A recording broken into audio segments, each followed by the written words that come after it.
સ્વાગત છે તમારું ફરી એક આજના વિડીયોની અંદર મિત્રો। આજના આ વિડીયોની અંદર આપણે આજના તાજા સમાચાર અને મોટા સમાચાર વિશે વાત કરીશું, જેમાં કાલે બપોરે મળશે પીએમ કિસાન યોજનાનો 21મો હપ્તો। સાથે વાત કરીએ તો આજે તારીખ થઈ છે 3/11/2025 અને સરકારનો મોટો નિર્ણય, આજે નવી યોજના જાહેર કરવામાં આવી છે, જેના યોજના અંતર્ગત દરેક ખેડૂતને મહિને 3000 રૂપિયાની સહાય મળશે।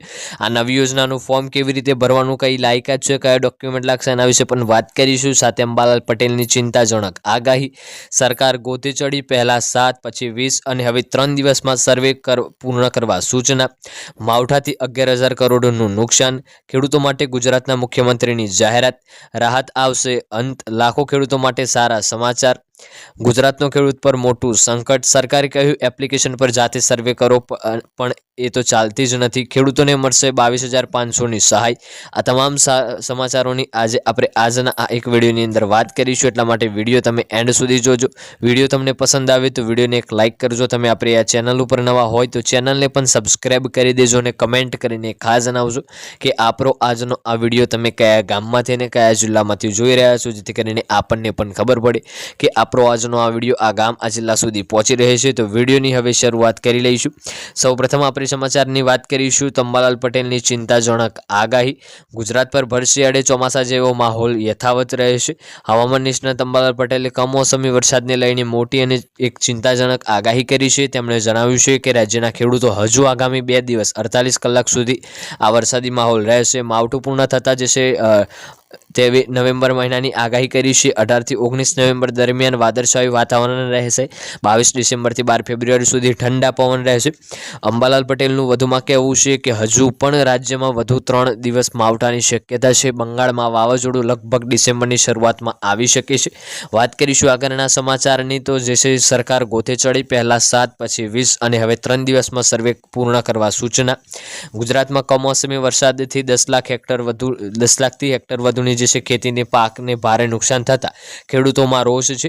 સર્વે માટે જે છે સરકાર ગોથે ચડી છે। આ પહેલા સરકારે સર્વેથી 7 થી 20 દિવસનો સમય આપ્યો હતો।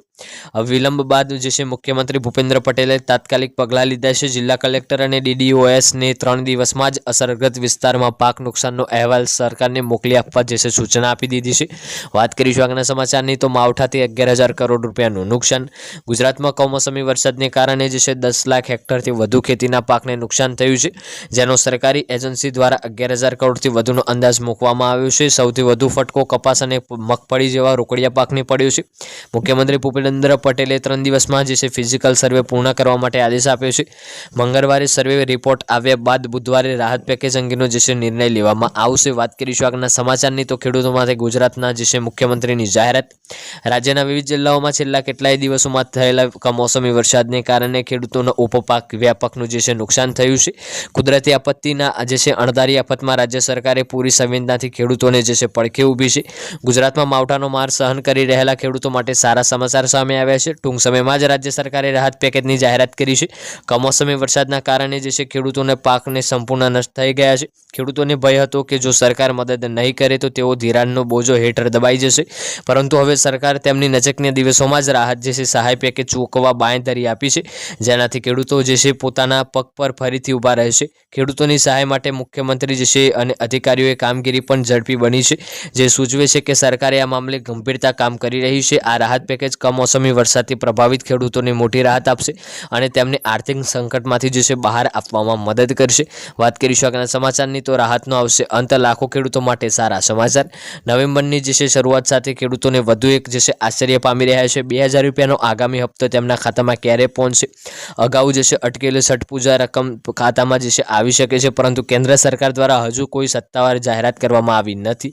તાજેતરના મીડિયા અહેવાલો અનુસાર સરકાર નવેમ્બર 2025ના પહેલા અઠવાડિયામાં 21મો હપ્તો રિલીઝ કરી શકે છે।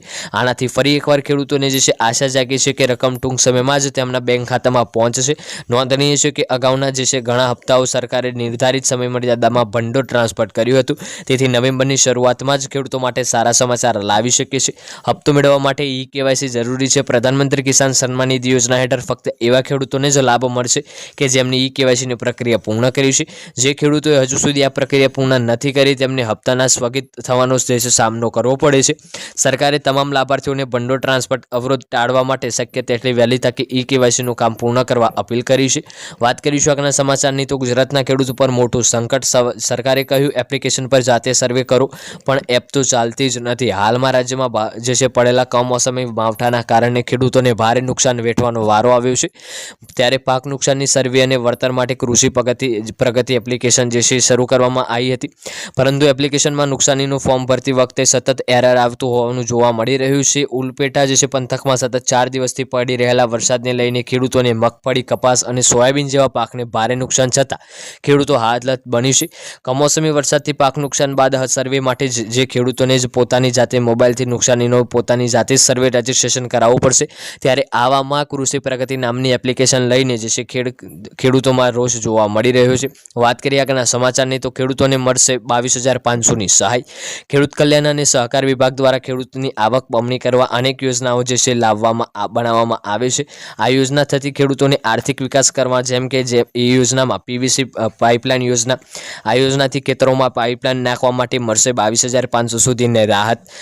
જે છે અરજી કરવા માટે ઓનલાઈન સેન્ટર હોય. પીવીસી પાઇપલાઇન યોજના 2025 લાભ લેવા માટે આઈ ખેડૂત પોર્ટલ પર તમારા ઓનલાઈન અરજી કરવાની રહેશે અને સાથે મોબાઈલ અરજી કર્યા પછી તમારે થોડીક ઓફલાઈન પ્રક્રિયા પણ કરવાની રહેશે.